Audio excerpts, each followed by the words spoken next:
He's left with unbelievable pain from the surgery. Celine Dion, his wife Sharon Osbourne, and his children's final goodbye speeches. He's gonna go. I know he's gonna go. I'm gonna lose it. Tears and Thunder. Ozzy Osbourne's funeral draws rock legends, family tributes, and a final farewell from wife Sharon and children. The Prince of Darkness has taken his final bow. Rock icon Ozzy Osbourne was laid to rest in a deeply emotional private funeral service held at St. Marylebone Parish Church in London, followed by a public celebration of life ceremony that drew global attention and heartfelt tributes from fans, artists, and family members alike. Osbourne, who passed away at the age of 76 on July 28, 2025, after a long battle with degenerative health conditions, received a send-off befitting a heavy metal god, one filled with music, tears, laughter, and love. A private family farewell. The day began with a closed-door private service, attended by close family, longtime friends, and a select few from the inner circle of rock royalty. The pews of the historic stone church were heavy with silence as Ozzy's widow, Sharon Osbourne, and their children, Aimee, Kelly, and Jack Osbourne, entered the sanctuary arm in arm. Sharon stood at the altar, her hands gently resting on the rosewood casket. He gave the world his voice, but he gave us his heart. And even when his body was tired, his love for us never grew old. Ozzy, my darling, I will love you until I'm with you again. She paused, brushing her hand along the lid. You promised me you'd wait on the other side. Don't forget. Celine Dion's unexpected tribute. In a moving and unexpected moment, Celine Dion stepped forward to speak.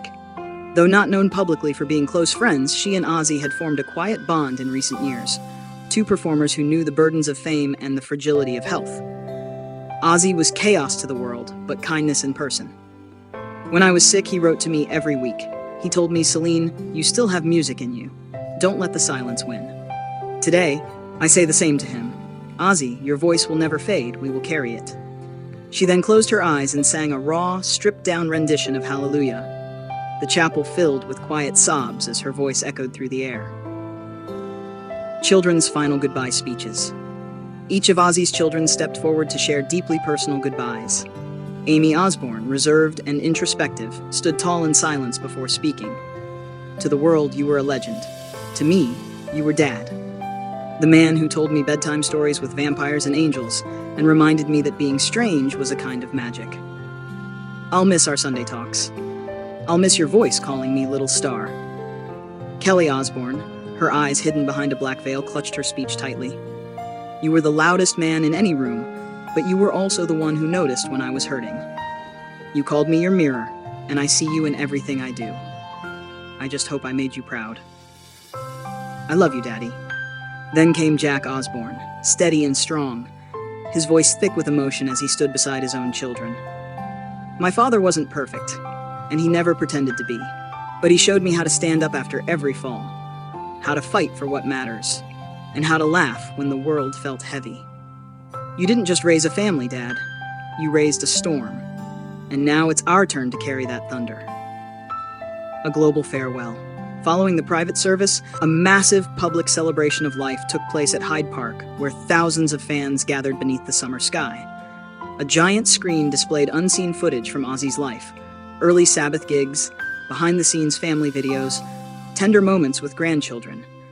More than 80,000 fans lit candles, swaying as they sang along to Mama, I'm Coming Home, and Dreamer. Elton John, Paul McCartney, Alice Cooper, Gene Simmons, and Dave Grohl shared messages. Many of them pre-recorded for the event. Ozzy was one of the last titans. He made us laugh, made us cry, made us scream, and made us believe. Final words, etched in eternity. As the final hour came, Sharon Osbourne revealed Ozzy's last words, spoken with a faint smile, surrounded by family. Is the sky still red? That means it's music time. Even as he slipped away, he was dreaming about music. The casket was lowered into the earth beneath a black granite headstone bearing his signature bat insignia and the inscription, I am the Prince of Darkness, and I am free. Legacy beyond the grave. From a difficult childhood in post-war Birmingham to global superstardom, Ozzy Osbourne's life was a whirlwind of rebellion, redemption, chaos, and connection. He broke every rule and built a legacy no one could duplicate. Outside the gates of his Buckinghamshire estate, fans continue to leave guitars, leather jackets, black roses, and letters, each one a thank you to the man who made them feel seen in their weirdness, their wildness, their humanity.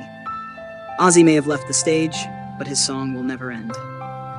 Rest in power, Ozzy Osbourne. December 3rd, 1948, July 28th, 2025. Bark at the moon, sing to the stars.